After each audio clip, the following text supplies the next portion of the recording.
Hello everyone, welcome back to Newsroom. I'm Chella Smith. This is your Middle East US entertainment news here on YouTube. I air on Fridays. I bring you the latest on reforms and economics of Iraq based on reports put out by the Middle East news media outlets. I do this weekly review and it's based off my interests. Thank you everyone for joining me.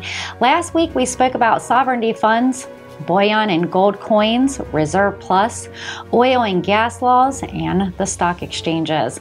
Let's take a look at this week's headlines. The President of the Republic is set to visit the Vatican. President Abdul Latif Jamal Rashid left the country for the Vatican State after the federal Supreme Court response to the lawsuit by the cardinal prosecutor, Marl Louis Raphael I. Sacco, Patriarch of Babylon, over the viability of issuing Republican decree number 31 of 2023 regards to the chandelier in Iraq and the world and taking care of its own endowments.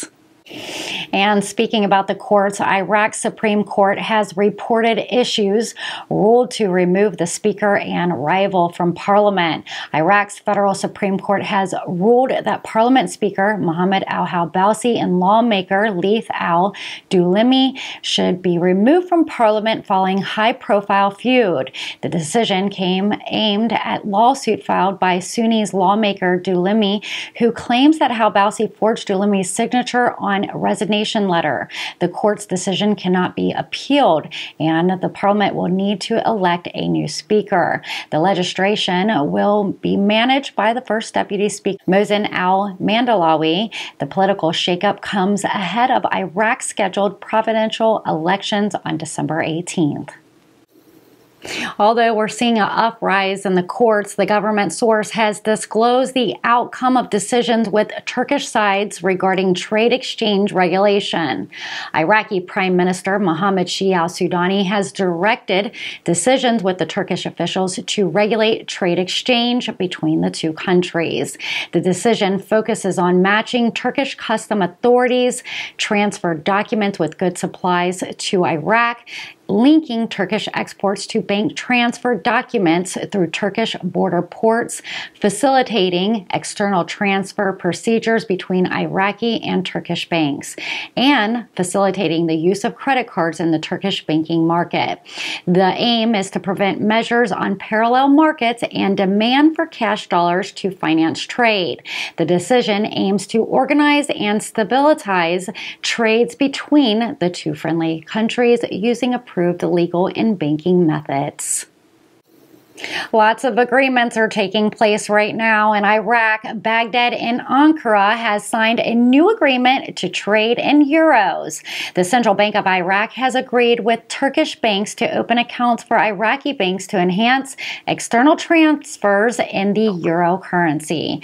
The agreement was reached during a meeting with the governor of Iraq, Ali Mohsen al-Alaq, the Turkish ambassador, the Turkish Business Council head, and Iraqi bank branch managers. Other proposals will be discussed in Istanbul at the end of the month. The agreement aims to facilitate trade exchange between Iraq and Turkey, reduce the dollar exchange rate, and create multiple channels for external transfers. In my opinion, this is the result of de-dollarization in Iraq. And the reports have come out regarding the accounts of 13 Iraqi banks have been enhanced in Chinese yuan. The Central Bank of Iraq has strengthened the accounts of 13 banks in Chinese yuan, urging merchants and importers to use their imports through official roads. The number of banks strengthening their balances in Chinese currency is expected to increase in the near future. JP Morgan Bank has announced its intentions to lend $257 million to Iraq. Iraq's finance minister, Taif Sami, has signed an agreement with JP Morgan's bank to finance power plants, repair projects aiming to increase electricity generation. The bank has provided $257 million in loans to Iraq, reducing the country's energy shortage. The agreement is expected to positively impact manufacturing, services, and development sector, boosting investments in the Iraqi sector. Following the Baghdad talks, the Kurdistan government has confirmed its readiness to resume oil exports. The Kurdistan Government Council of Ministers held its regularly weekly meeting discussing various topics. The Prime Minister and ministers presented the results of joint talks between the Minister of Oil in the federal government and the region's delegations on the 12th and 13th of this month regarding resuming the exports of Kurdistan region's oil. The Prime Minister confirmed that the regional government's readiness to resume the oil export process, expressing hope that the federal government will accelerate preparations. The Council of Ministers also highlighted the importance of protecting the Kurdistan region's rights and entitlements based on the Constitution and directed the regional government's delegations to continue its efforts. The Council of Ministers also presented proposals for recognizing internal revenues, focusing on developing and organizing the financial and accounting system, and improving digitalization processes. They've instructed the Supreme Court of Public Finance to conduct a monthly review of revenues and expenditures to inform the federal government of monthly financial entitlement to the Kurdistan region. And Washington has renewed sanction exemptions, allowing Iraq to pay Iran for electricity. U.S. officials have renewed a 120-day sanction waiver, allowing Iraq to pay Iran for electricity, allowing Iran to use the money for humanitarian trade. The waiver will be valid for another 120 days, allowing Iraq to use its own funds for Iranian electricity imports. And it's official, Iraq officially gains membership in the Executive Council of UNESCO at its 42nd session in Paris. Iraq has officially won membership in the Executive Council of UNESCO at its 42nd session in Paris following a 38 year of waiting.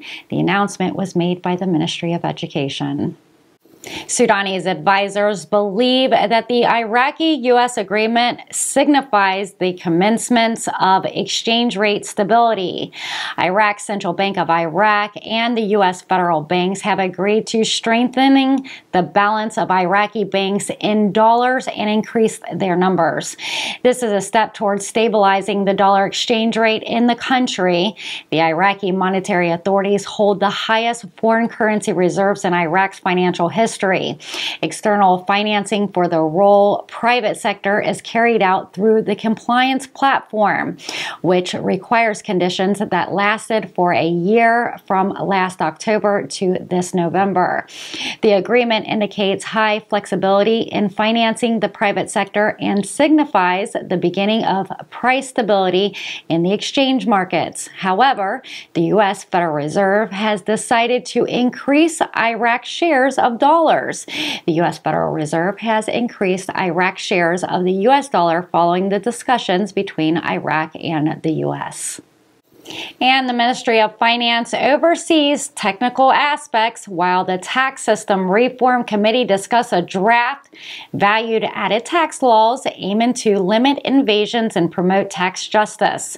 The Tax System Reforms Committee discussed the draft value-added tax law, its requirements, and the process made in the field of electronic connections and electronic billing. The committee was directed to complete technical tax studies and present them to the committee in the next meeting before the end of this month. The meeting is part of a Syrian tax system reform project, which aims to transition towards two basic taxes, the unified income tax and the value-added tax. The shift aims to simplify the clear taxes, reduce tax evasion, and improve tax justice. The committee will also audit the draft legislative instrument and discuss the committee's observations. The next meeting will present the completed studies and discussions of the committee's observations.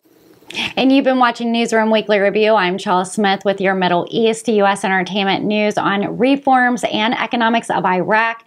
I bring you the latest Dinar news without having to keep up with all the different outlets. I'm here on YouTube every Friday, so don't forget to subscribe and turn those notification bells on. If you like my content, please give me a thumbs up. If you really like my content, you can always share with your neighbors, friends, and family, or seed a super chat or a super thanks in the comment section below. Well, we've officially made it to Thanksgiving. I hope you guys all are sharing happy memories of love and family and food amongst your tables with your family, friends, and neighbors. Again, thank you for being a subscriber, and thank you for visiting Newsroom Chella Smith for your trusted Dinar news. Happy Thanksgiving to all the Christians around the world celebrating. I'll see you guys next week. Take care. Make sure you join us Fridays, 4 p.m. with Newsroom Updates with Chella Smith Entertainment News.